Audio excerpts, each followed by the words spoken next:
Welcome to a very special issue of Spark that archives the precarious and alienating circumstances under which teaching and learning continued in this year.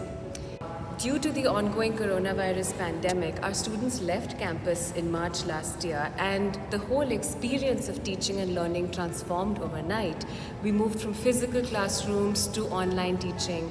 And because of that, we at the Teaching and Learning Center have remained engaged throughout this year in collecting crucial data on innovations in pedagogy, innovations in student learning, and this is something we'd like to share with you today.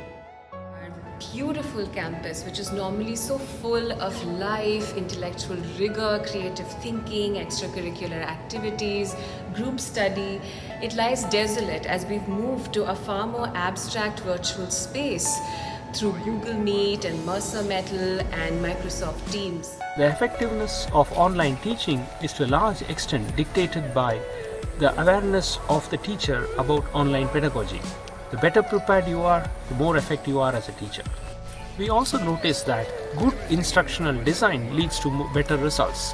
Good instructional design means setting proper goals and then formulating plans to achieve those goals. For the first time, perhaps all over the world, teachers and students were separated by this immeasurable physical and mental chasm as we moved to online teaching. So Professor Thiruvikraman is going to reflect on the research that the Teaching and Learning Center has conducted last year. We conducted a survey where we asked both students and teachers what their experience of online teaching has been, the challenges they faced, the innovations that were developed to facilitate learning.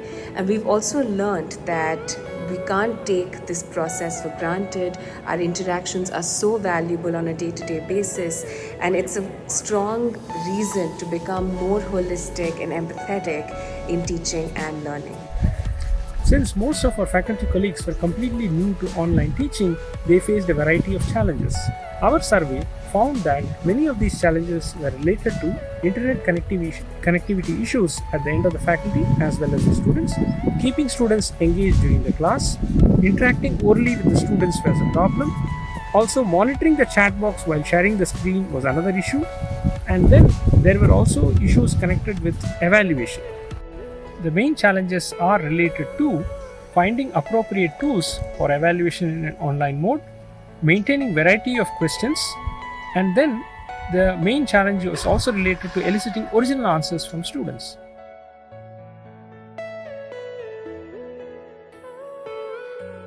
We have some students to engage with us and share their feedback on their experience of online teaching. I would request you all to think a little bit about a teaching strategy that your instructors have used in the online mode, such as maybe sharing some reading material in advance, or quizzes, or Mentimeter, or what technology did they innovate and use that you really found helpful or beneficial without adding to your workload and your stress? One of my professors introduced Mentimeter to me. I had no clue what it was, but so we basically answered questions and all of the possible answers were shown to us in class, and I feel like that really kind of helped trigger like a discussion, because people usually aren't really willing to like unmute their microphones and speak up. After that, few professors used breakout rooms which induced discussions within class peers, which was really helpful. And other than that, during the later half of the semester, Google Meet updated itself to come up with features such as polls and question answers, where the thing is, with polls we could see where we stood with respect to the class, not just our answers. Hello students, I'm Rahul Nigam from Physics Department, and I'm also the convener of the Teaching and Learning Center. So here is my question. Here is what I want to ask you. Now, during the online classes, it's very easy to get distracted. You have your internet, you have your mobile, all sort of things, all sort of diversions. So which activity do you think during an online class works the best in engaging the student? The features such as whiteboard in Google Classroom, as PKTs are also used in his classes last semester. They were really effective in having see our problems solved in front of us and like it was a real classroom experience, which helped me a lot personally.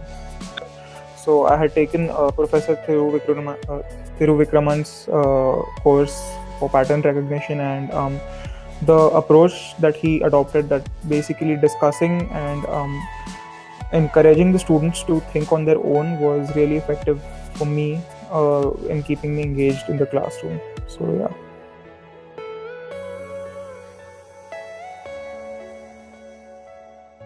How would you describe your experience of online teaching in the last semester? So, online semester for me personally was pretty difficult because I felt like I'm missing out on a lot because I live for the people on campus and all of my friends.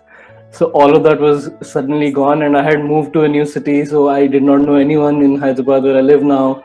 So it was isolation on top of isolation. So that was very difficult. Many research papers have focused on the mental state of students and teachers. Depression and anxiety have become very common. Many underlying factors dictate the learning of a student. For example, if the parent of a student or a sibling loses a job, or someone close by is infected, this can negatively impact the learning of a student. This can happen to anyone. So the success of our teaching is shaped by how empathetic we are, how we can connect to students, and whether we can set realistic goals for ourselves and our students in the present scenario. So what are the challenges that you have faced during the online evaluation, which includes like choices? You can include the timing issues, the submission part, especially the surprise component of the quiz, lab evaluation part, the difficulty level of the question on one side, and on the other side the internet issues which you have faced, and also the concerns regarding the malpractice. Other than that, unfair means Discord servers, WhatsApp groups, Telegram groups. There was no stopping it. Even if you didn't actively be a part of it, you would if you give. The problem I felt was for the sincere students who thought they will do the subject without cheating. They ended up falling behind because the 80% which used to be amazing is no longer exemplary. It is way below average now because it's a teamwork on the other end. We could actually convey to the professors as to why their mode of evaluation isn't working really well. Like everyone said, scan and upload takes a lot of time, and it's an entire different panic throughout, that you have to make a PDF and then uploading that PDF. So I felt like once we conveyed it to the professors, my professors genuinely understood the concerns that we had. Could you mention some of the technological tools which you have used for your learning, for your note making, or for preparation of your exam, which has made all these things more effective for you? I guess over the online semester, I just became a Windows power user. I know it inside out now, which is something that can be said with pride. That I use Trello, which I know is more of a corporate oriented thing, but I use that to manage my deadlines, and that really helped me to keep track of that I was not falling behind. Apart from that, I am pretty active in data science, so I hadn't really explored the cloud, which is Google Colab, earlier, and with the online SEM, a lot of our coding assignments were based on that. So yeah, I found that helpful because it kept all the files organized.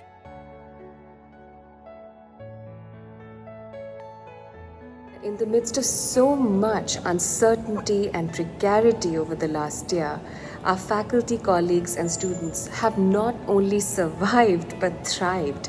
We may have even planted the seeds for a better future, where we no longer take learning and development for granted, where we are far more empathetic, holistic, and engaged in our interactions with each other, in our methods of pedagogy. So here's hoping to see you soon on campus, and let's get back with a fresh perspective, willing to rebuild the world again, willing to rebuild ourselves again.